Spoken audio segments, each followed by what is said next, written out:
So we have this celery root here, or celeriac. So what I would do to it, I'd grip my knife. This is a proper knife grip right here. You can also grasp on the handle or right here. I'm comfortable grasping up here, but you want to hold like a handshake with your knife. And you never want to rest your finger up here. This is called an inchworm. This can actually damage the tendon in your arm after years of doing it. If you don't cook a lot, it's probably not a problem, but the proper knife grip is like this. And then you just really, you want to stand over your, whatever you're cooking, be real centered over it. I'm opening up my legs a little bit wide because this table is lower than I would normally work, but that's something you want to think about in your kitchen. How's the height of my counters? Are they too tall? Am I having to work up here, or is it too low and I'm hunched over? This all adds to the joy and the pleasure of cooking, is to have a good, give yourself a good decent workspace and a good knife, and you're going to be more apt to cook. So can you guys see this over there? I don't know if you can see. Okay, I'm going to move the oranges out of your way. So I'm just going down, and you always want to go tip to heel. This is your tip, this is your heel, and this part is called the cutting edge.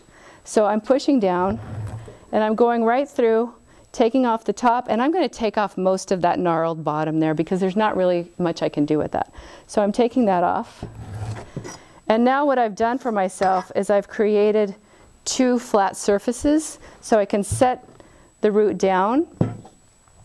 And then I'm taking, and it is okay if you're going to press, if you need to get through something that's tough, you want to put your thumb on top, and that's going to give you more weight to push down. So I've gotten the smaller knife, and I'm going to push down, and I'm trying to, you know, I'm trying not to get too much of the actual root itself, because that would be wasting, but I just want to get this rough skin off.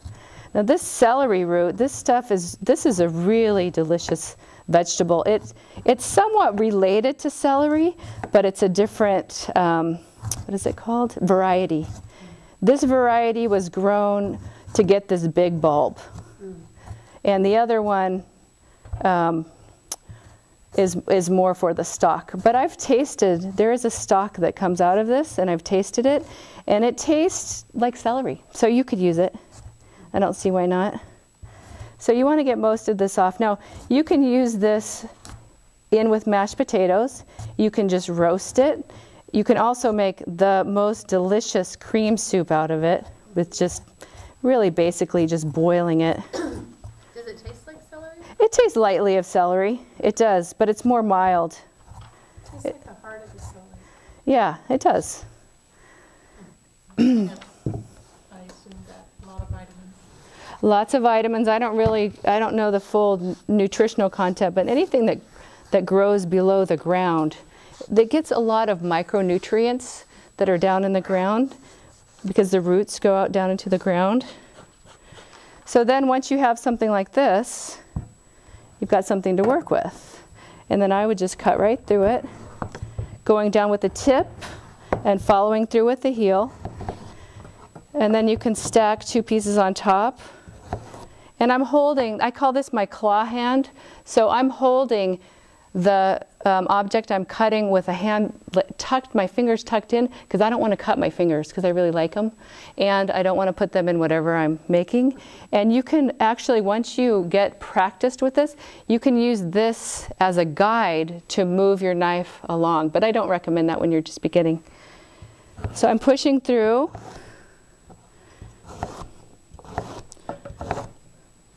And I get nice little chunks. So this would be a large dice size. You could then toss this with olive oil, and you could roast it in the oven, or you could boil it at this point. You could go ahead and boil this, mix it with mashed potatoes. Does it cook at about the same time as the potato? It does, yeah, it does.